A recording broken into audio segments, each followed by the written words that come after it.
watched the rebuttal from the junior senator of South Carolina last night, Tim Scott. He said, among other things, America isn't racist. Is it?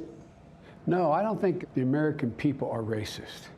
But I think after 400 years, African Americans have been left in a position where they are so far behind the 8 ball in terms of education, health, in terms of opportunity. I don't think America's racist, but I think the overhang from all of the Jim Crow and before that slavery have had a cost, and we have to deal with it.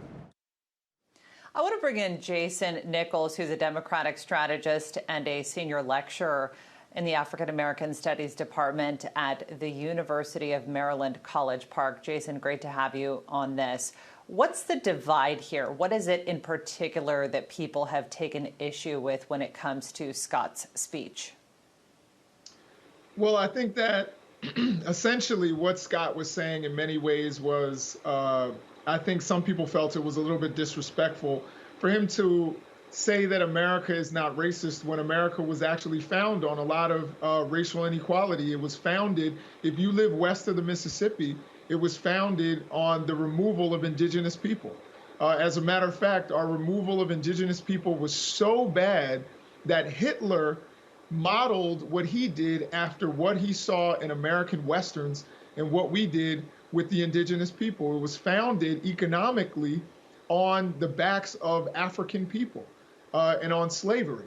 So to say that we are not a racist nation is probably the wrong way to describe it. What you can say is that there are systems, but the arc of the moral universe bends toward justice, and that we're getting better and that we're improving generation after generation, but there's more to be done. And that's what I think was missing from Senator Scott's speech and why some people took issue with it. I think that Joe Biden gave a very political response. He didn't want to call the American people, the people for whom he is the president, he didn't want to call them racist or essentially call them bad people. He wanted to acknowledge the fact that there are systems that are racist. Now, to me, that's tomato, tomato. If you have a bunch of racist systems, then you have Jason, I want to interrupt you for a second. That's a much more forgive the delay, that's a much more watered down statement, actually, from what we heard from Biden on the campaign trail in 2019. He said that racism in America is an institutional white man's problem visited on people of color. He was also arguing that in order to defeat Donald Trump, in order to actually to prevent deepening the nation's racial divide, there needed to be the defeat of Donald Trump.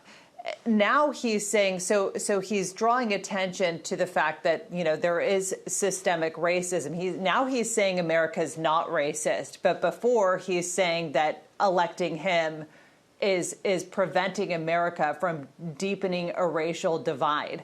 I mean, when you look at the argument that Tim Scott is making that race in America has been politicized, I mean, here it's being politicized here.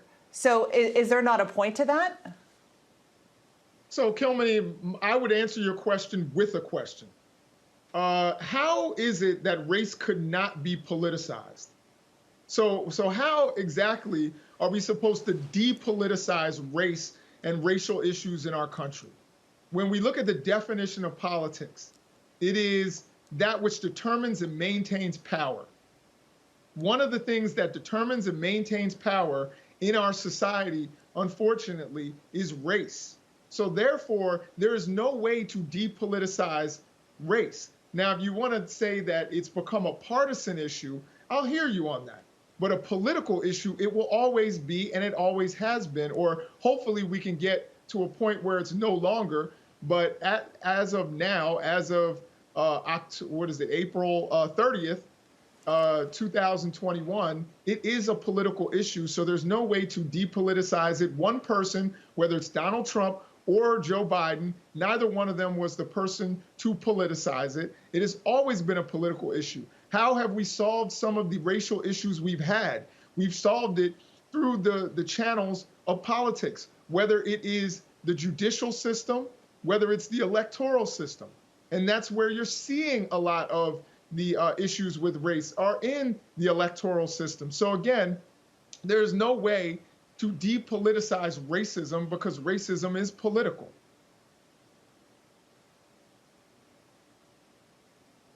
Well, I do want to acknowledge the fact that Scott, in his rebuttal, did talk about his own personal experience and racism that he's experienced in his life. And in terms of bipartisanship and the political aspect of that, and Jason, I always appreciate your thoughts.